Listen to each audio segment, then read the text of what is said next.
Noch ist es ruhig an den Schulen für Holz und Gestaltung in Garmisch-Partenkirchen. Aber pünktlich um 8 Uhr sind die 6 Schüler der Berufsfachschule für Holzbildhauer und alle 17 Schüler der Schreinerklasse wieder an ihren Gesellenstücken, die morgen fertig sein müssen.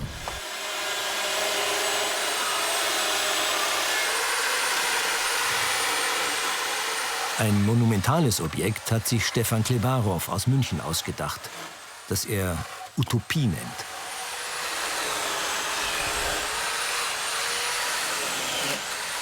Also wir machen das die ganzen 3 Jahre eigentlich nichts in der Größe.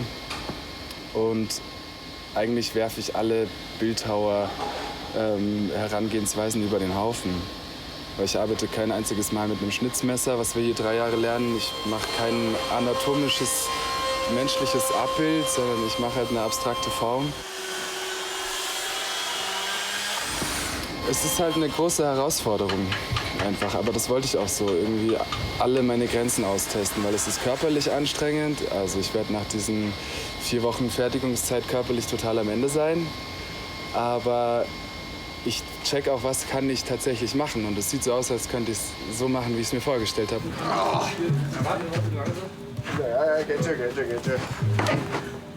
3-mal muss der etwa 400 Kilo schwere Block aus verleimten Lindenbohlen gewendet werden, damit Stefan jede Seite so fein gestalten kann wie sein Modell, das er im Maßstab 1:7 angefertigt hat. Unter Druck ist auch Magdalena Vochler aus Rosenheim. Höchstens 100 Stunden darf sie für die Herstellung ihres Gesellenstückes brauchen, das sie erst als 10-fach verkleinertes Modell gebaut hat. Ein Aufbewahrungsmöbel mit runden Ecken soll entstehen, gefertigt aus hartem Ulmenholz, das sie selbst beim Holzhändler ausgesucht hat.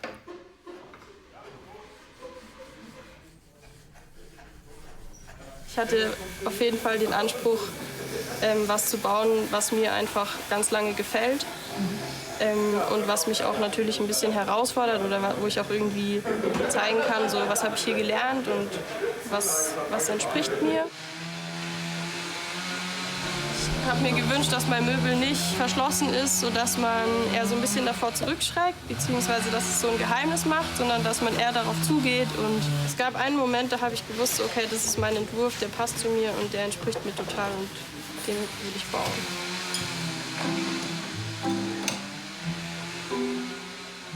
Den eigenen Stil finden, eigene Möbel gestalten, das kann man hier, ohne Lehrherren und die betrieblichen Zwänge. Zwar gibt es kein Lehrgeld, dafür können Schüler schon am Ende des 1. Lehrjahres ihr erstes selbstentworfenes Möbel umsetzen.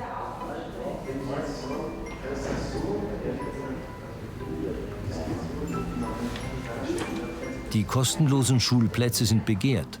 Auf jeden Platz kommen etwa 4 Bewerber. 151 Schüler und Studierende lernen in der Schnitzschule, wie sie von den Einheimischen genannt wird. Die Schüler leben im Ort und sie stellen dort auch aus, wie zum Beispiel im Trachtenhaus Grasegger. Diese Garderoben sind Arbeiten von Schreinermeistern, die die Fortbildung zum Raum- und Objektdesigner gemacht haben.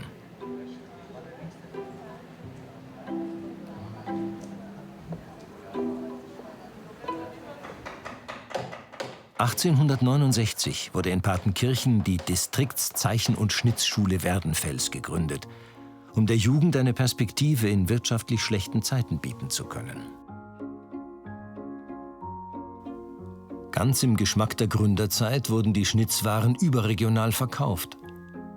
Die Schule, damals unter der Schirmherrschaft des Ortes Garmisch-Partenkirchen, ist bayernweit bekannt. Dazu trägt auch bei, dass die Stadt München nach dem Zweiten Weltkrieg um Hilfe bittet. Die Decke des Diana-Tempels im Hofgarten und das Chorgestühl im Alten Peter stellen Schnitzschüler wieder her.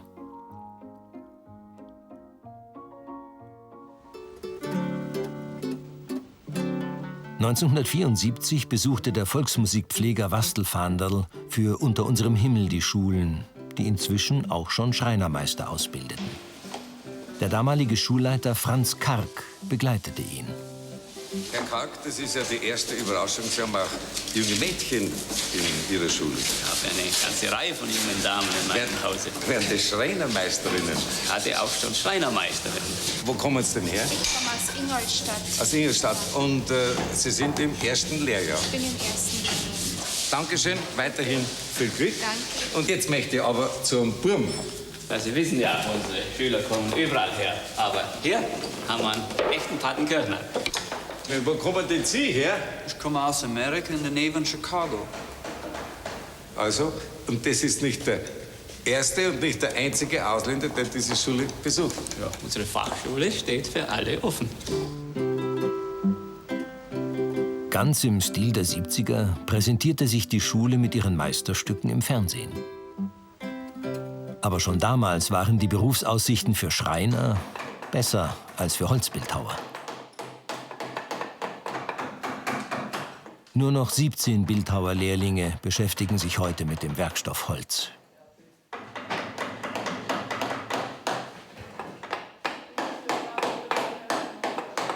Lynn Orndorff ist in Bamberg aufgewachsen. In ihrem Gesellenstück mit dem Titel »Die Botschaft des Wassers« will sie die Struktur von Wasser, wie man sie unter dem Mikroskop entdeckt, in Ahornholz nachempfinden. Es ist sehr schwierig, weil es sehr dünn wird, das Holz, fast wie Papier. Und da muss man sehr, sehr vorsichtig sein, dass man nicht durchschnitzt, dass ich kein Loch reinkriege. Ich glaube, zum einen ist halt Holz einfach ein ultra geniales Material und ich wusste, dass ich künstlerisch arbeiten will. Und das war einfach auch dieser Ort hier, der mich irgendwie gefesselt hat und wo ich gemerkt habe, hier ist ein guter Ort zum Lernen, um meine künstlerischen Fähigkeiten auszubauen.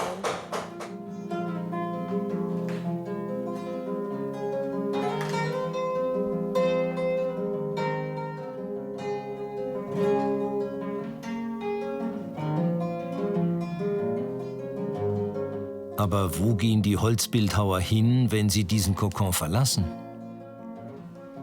Die Wege sind vielfältig. Später arbeiten sie als Kunsttherapeuten, Bühnenbildner, freischaffende Künstler oder sie studieren Bildhauerei, wie Stefan Klebarow, der in Halle einen Studienplatz bekommen hat. Zur Abgabe bleiben ihm noch 4 Stunden. Ich könnte jetzt mit gutem Gewissen nach Hause gehen und mich ins Bett legen, auf jeden Fall. Hier, diese Fläche ist zum Beispiel wirklich sehr sauber gespannt.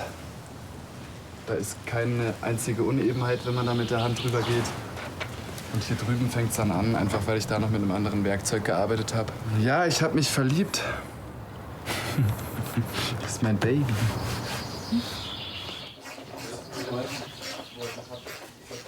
Drei Jahre Schule sind bald vorbei. Magdalena will danach erst einmal Berufserfahrung in einer Schreinerei sammeln. Auch sie hatte gestern eine kurze Nacht, weil sie das Möbel zweimal komplett geölt und auf die Türen Kupfer gezogen hat. Ich bin sehr verschmolzen mit dem Möbel, dadurch, dass ich so lange dran gearbeitet habe.